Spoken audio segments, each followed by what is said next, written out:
सामाजिक न्याय के मुद्दे पर दो बात रखनी है।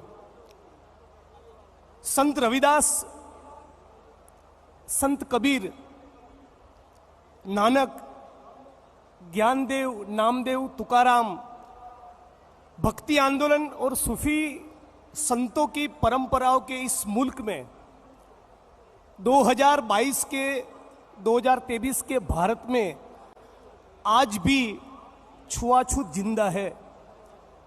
आज भी एक इंसान को दूसरे इंसान का मैला ढोना पड़ रहा है।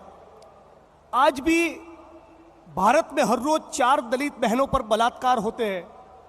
हर रोज 2 दलित समुदाय के व्यक्तियों की हत्या होती है और हर 18 मिनट पर एक एट्रोसिटी की घटना होती है। ये केवल चिंता का नहीं, हमारे देश के लिए आज बहुत बड़ी शर्म का विषय है। बाबा साहब अंबेडकर ने संविधान बनाया और सामाजिक न्याय की बात की। हम लोग साफ तौर पे मानते हैं कि नए भारत का निर्माण तब तक मुमकिन नहीं है जब तक इस देश के हर एक कोने में सामाजिक न्याय को सुनिश्चित न किया जाए।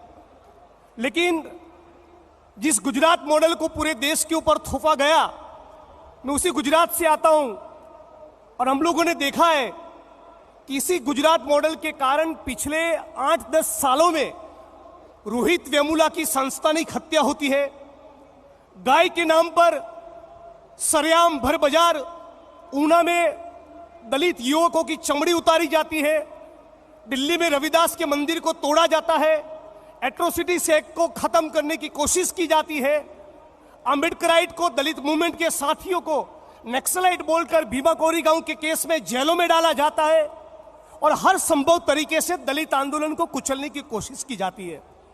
इन परिस्थितियों में कांग्रेस पार्टी ने अपने संगठन में दलित, आदिवासी, ओबीसी और मुस्लिम समुदाय को 50% से ज्यादा शामिल करने की जो कोशिश की है, जो पहल की है, उसका मैं तहे दिल से स्वागत करता हूं। और आज इस मंच पर से पूरे भारत के दलित, आदिवासी, ओबीसी समुदाय के साथियों को यह भी कहना चाहता हूं कि चूंकि मैं गुजरात से हूं, चूंकि मैंने मोदी साहब को नजदीक से देखा है, उनकी राजनीति को करीब से देखा है, मैं कहना चाहूंगा कि नरेंद्र मोदी इज मनुवाद पर्सोनिफाइड। इस दौर में मनुवाद को मजबूत करने का सबसे ज्यादा काम भाजपा और आरएसएस ने किया है।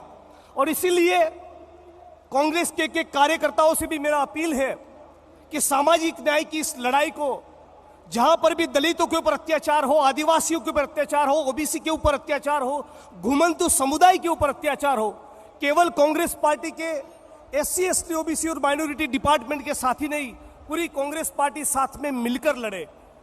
दलित समुदाय के साथियों के तौर पे भी हम लोगों का कर्तव्य बनता है कि जब बिल्किस बानो के बलात्कारियों को जेल में से छोड़ा जाए तो हम लोग भी उन मुस्लिम समुदाय के साथियों के साथ खड़े रहे जो बिल्किस बानो के मुद्दे पर बोल रहे।